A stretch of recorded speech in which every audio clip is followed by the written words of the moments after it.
Hello everybody, and welcome back to the Kirby's Epic Yarn playthrough. It's time to continue on with Spaceland. And so, once we have, put the sky back together,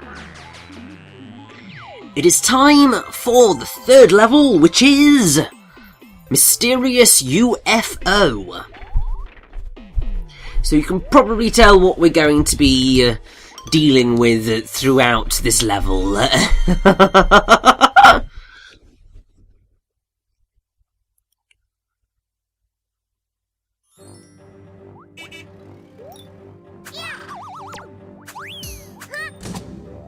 Although what you maybe were not expecting was anti-gravity puzzles. Or, to be more specific, anti-gravity platforming. Which is... it's not entirely anti-gravity, because obviously you still come back down to the ground. But it is weaker gravity that you create during these sections. And it is really quite cool. I quite like that they did make use of having a variation in gravity in space, because I mean it is a typical level gimmick of any sort of space level, but this is just a nice way of doing it, particularly because Kirby's weight really does affect how you play through the level. Because when gravity is made weaker, you can't effectively use the weight transformation. So in most cases that means that you can't progress. So you've got to find a way of getting the gravity back to normal to be able to get through. But also sometimes you will need to make use of the weaker gravity to get to things that you wouldn't otherwise be able to. Also, you can see I'm being a little bit overly careful here, because I'm just like, I do not want to fall onto that, because I know I'm going to lose all my beads. It's not really a whole lot at the moment, but this is a somewhat challenging level, so I was just like, just please, for the love of God. Also, I was so happy to have gotten that ball as far as I did, and then it just, I had to abandon it. It was just like, no! No!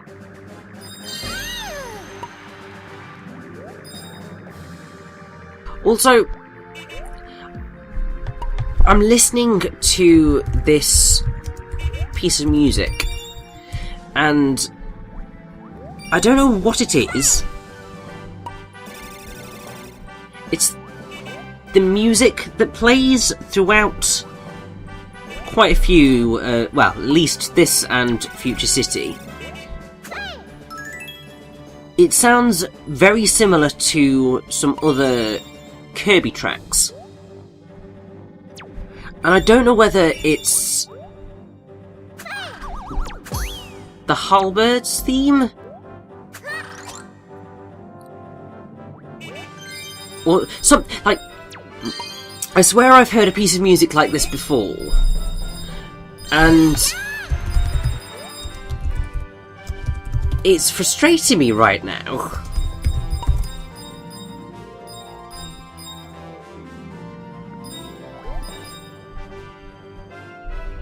It really is frustrating me, because it does sound just... That's it. It sort of sounds like the airship theme from the Super Mario Bros. Games. I mean, I think the reason that it does sound so similar is the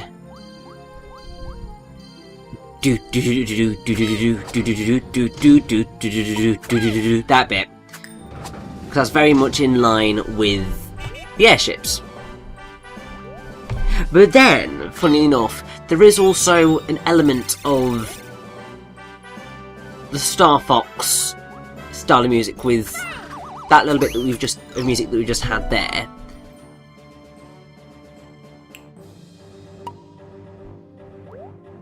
And then there is also a little bit of Metroid in there.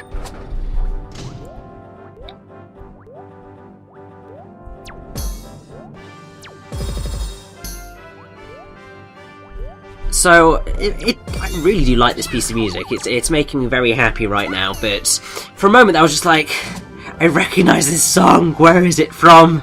This is driving me insane. I mean, that is what frequently happens with me with certain things. You're just like, I know this. Where do I know this from? I remember at the Eurovision Song Contest in it was 2014, I think. Might have been 2015. Was probably 2015's. And I was one of the entries came on. I was just like, I know this chord progression. Where do I know this chord progression from? And then I got back to my room and I was just like, oh, that's it. And I got it and I was just like, oh my god. But sometimes you just never learn what songs sound similar to. I mean, half the problem is that when it comes to music, while there are a seemingly infinite number of combinations that you could go with, it's very... well, a lot of composers tend to fall back on similar structures.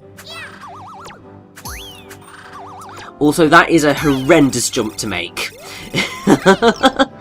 Because you've got to use the extra height you get from whipping things to leap higher. It's massive pain, but quite cool when you succeed. Anyway, a lot of composers do tend to use similar musical strains or instruments or whatever. I mean, part of that is just down to musical style. I mean, if you listen to a Yoko Shimomura song, you can generally tell it's a Yoko Shimomura song. Just the same as if you hear something by Nobuo Uematsu, you can tell it's by him. And, I mean, part of that is all down to when you create the soundtrack for a game, you want it to have a consistent sound, consistent sound.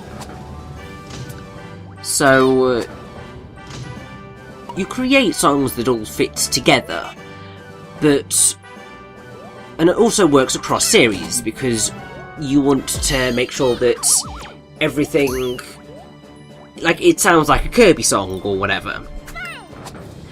But what happens here is that you've got... Nintendo's got quite a few game franchises that have certain bits of music that sound very similar. I mean, I suspect that the reason Future City's song sounds like the airship theme and sounds like the Star Fox theme and all that is probably because it's just like, we're in space, we're on UFOs and ships and stuff, so let's pay homage to it. But it does slightly prove that you do tend to sometimes repeat yourself in certain things. Just like, you know, I'm repeating what I'm saying right now, and generally blathering like an idiot. But anyway, let's head on to Stellar Way. Which I think is just a really cool name for a level.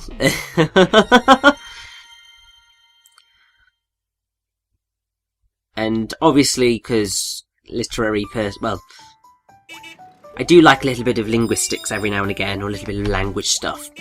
But stellar literally means pertaining to stars, or star-like. Which is just really adorable. I really should start using stellar as a descriptive word a lot more, because I really like anything to do with stars. Always makes me quite happy. I mean, also because there is an element of romanticism about everything to do with stars, because it's just like they're up in the sky, and it's so gorgeous at night, and you have all the constellations, and it's just really quite amazing.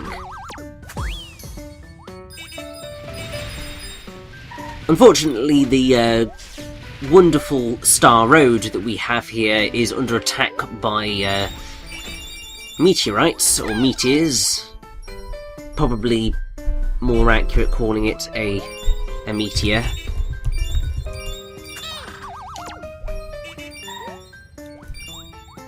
Because I don't think they become meteorites until they have landed.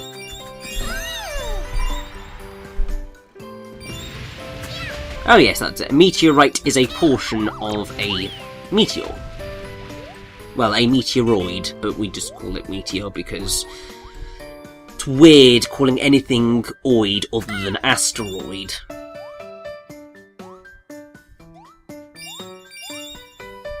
But I mean, that's something that's a fun little thing to make a point out of, is that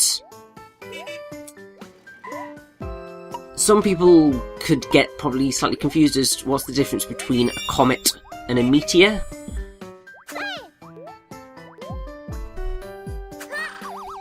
I mean, basically the thing is that a meteor, or a meteoroid,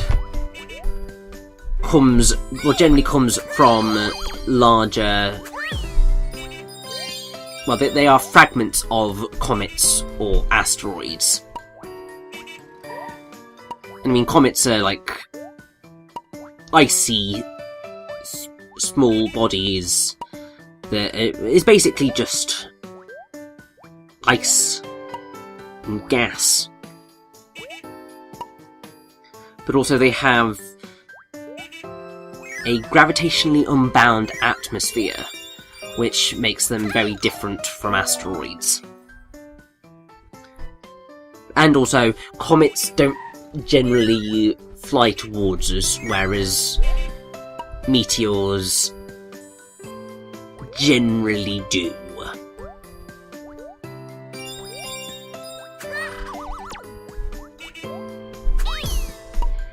But yeah, this level sees me falling a lot. I mean, it's pretty much the way the level is designed. Because the whole point is it wants you to make sure you've got all your timings down and that you're jumping in the right places, to the right locations. It's just a little bit easier said than done.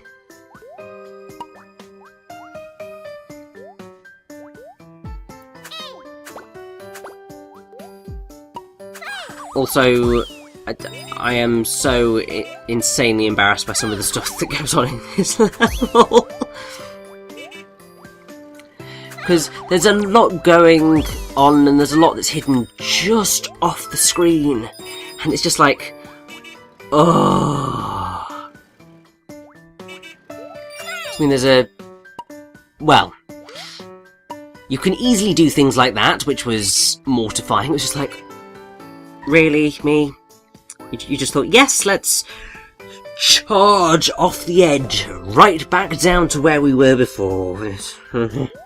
At least I managed to catch myself before it got even worse.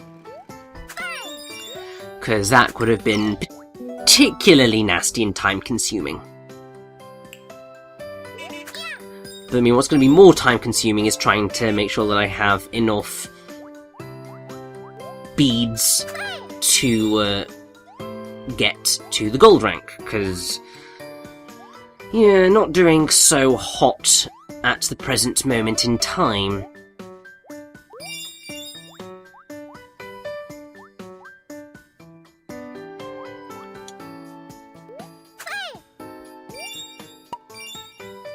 Also, I have the horrendous feeling that I'm going to screw myself over right now.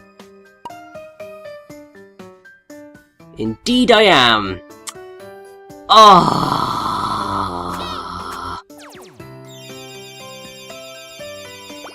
That hurt. That hurt so much. And at that point I was just like, right, sod it, I'm just gonna keep going, screw this. I just want the damn level to be over with. Because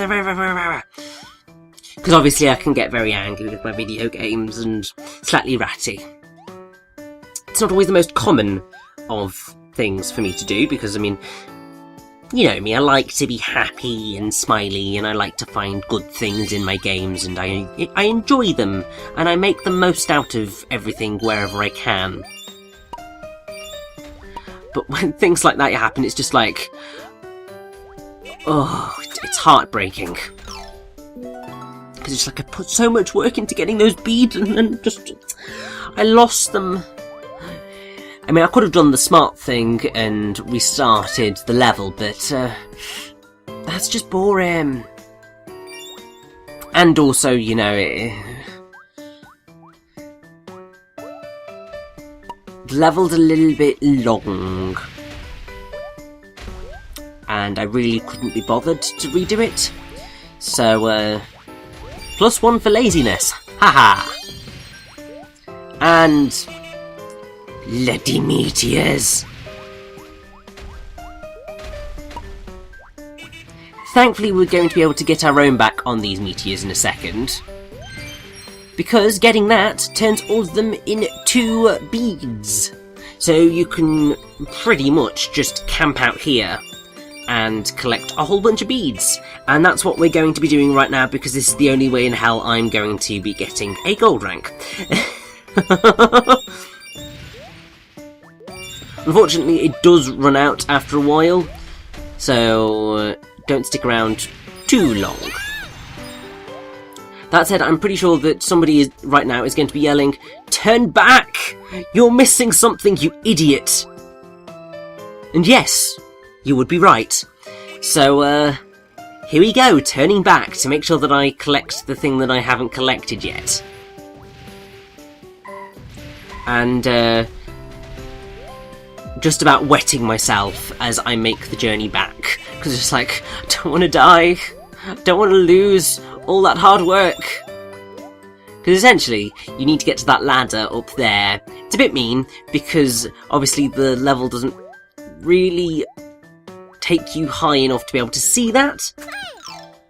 And I mean, it is only the 5-star piece at the end of the day, but that's the 5-star piece, and at present, as you can tell, I'm kind of in the need for beads, and while we are going to go through a Metamortex section,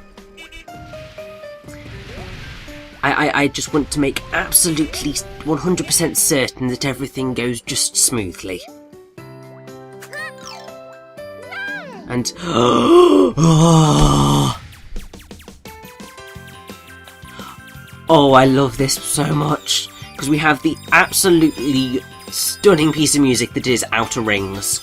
Just this, by far, is my favourite piece of music in Kirby's Epic Yarn. I think it is probably many others' favourite song as well. It's just utterly glorious. And really, something I should point out is that if you didn't have a gold rank by this point in the level, you most certainly will by the end of this section, because they give you so many gosh darn beads, it's ridiculous. I mean, it's just a really cool shoot 'em up section. It's glorious. I mean, you can change the type of shot you do, because I think you can hold it and you can do like a single charge shot, and that's quite cool. Or I think if you hold it, the shooting range will just go straight forward rather than like fanning out. But I tend to just do the mash the button, because I prefer having the fan attack, because it generally means that you can hit more things at once. Unfortunately, yeah, I still got hit there. But thankfully, as you can see, they give us so many beads that it actually didn't matter. So I will happily accept a little bit of damage. But either way, this beautiful section's over all too soon.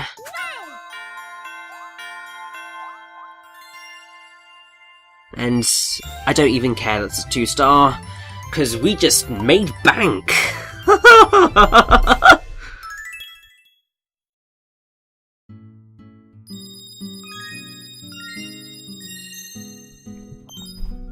And it's time to take on the boss of Spaceland. I wonder who it could be.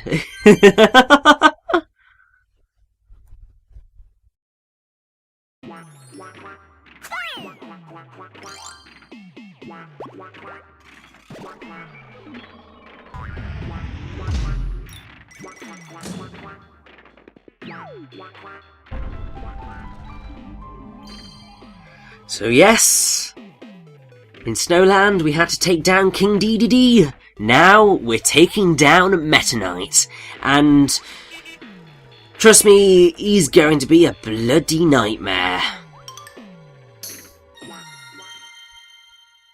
An absolute blast to fight, but an absolute nightmare nonetheless. 'Cause just good grief.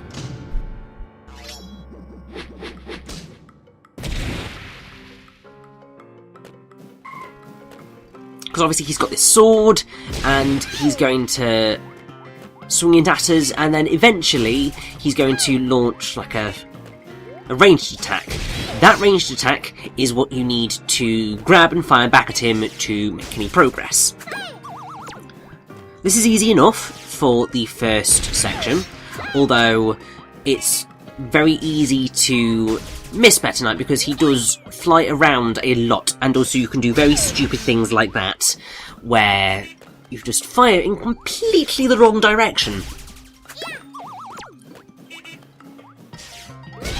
Which is a pain, but it could be worse. We have no beads at the minute, so I can get hit with impunity. But once, you know, we have taken down one hit, it's time to frantically run and collect all those beads, because we bloody well need them. It takes a grand total of 4 phases to defeat Meta Knight, each gradually more difficult than the last, and, like, they seriously do get more difficult as you go. Because, I mean, already we're having to face down 2 of these beams at once. He can easily cut through the things that you throw at him, so it's just a case of being very, very precise in your aiming and when you do throw. I mean, a good idea, I think, is to aim either just as he has finished well, pretty much always just as he has finished an attack. And I think that you can get just, you might have to hit him like 1 extra time throughout the fight than you would have to otherwise in order to get the patch at the end of it. But you're going to be doing so much running around after your beads during this fight, because there's very, very little way of doing this in a clean fashion. Like, it's just borderline impossible. Because Meta Knight's just got such range on him, and he's very quick and very aggressive. And I mean, just, did you see how far that attack went? Like, bloomin' heck. So, yeah, I mean, I like this fight. It's a challenge, and Epic Yarn did seriously need a bit of a challenge. But I fear for the poor soul who has OCD and wants to try and do a entirely clean run of this fight, because it's not gonna happen.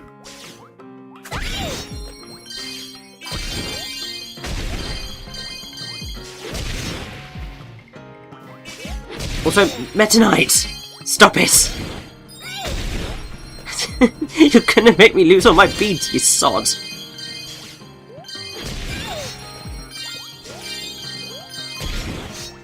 I mean, at least we have up to the gold rank now, so we should easily be able to get into the patch come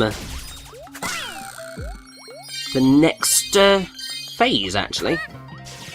And if I had hit him then we definitely would have the patch. It would then just be a case of holding on to them for dear life.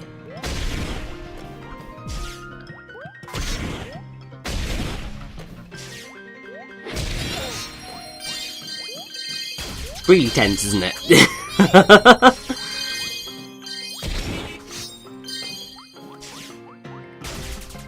I mean, I really like that this fight is here because it's always nice having a fight against your rival, because Meta Knight is ultimately Kirby's rival, and he's an absolute badass, and it's always quite cool whenever you do get to fight him. It's slightly less cool because obviously he's under mind control, so these aren't his normal moves, but it's still quite epic. Or about, you know, as epic as a game in which you play as adorable yarn creatures can go. Right, on to the last phase, and it's just going to get even more chaotic.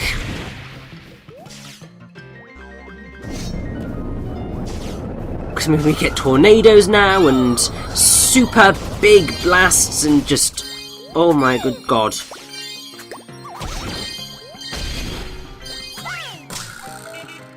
But seeing as we've gotten everything... oh, we are done, and Meta Knight is free, and this is all good.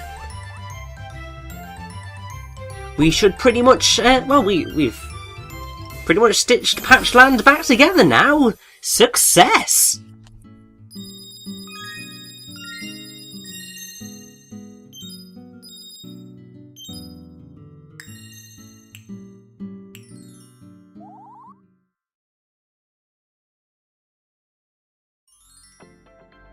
We did it! We got a piece of the magic yarn. The magic yarn shimmered and spiraled and swirled high into the sky.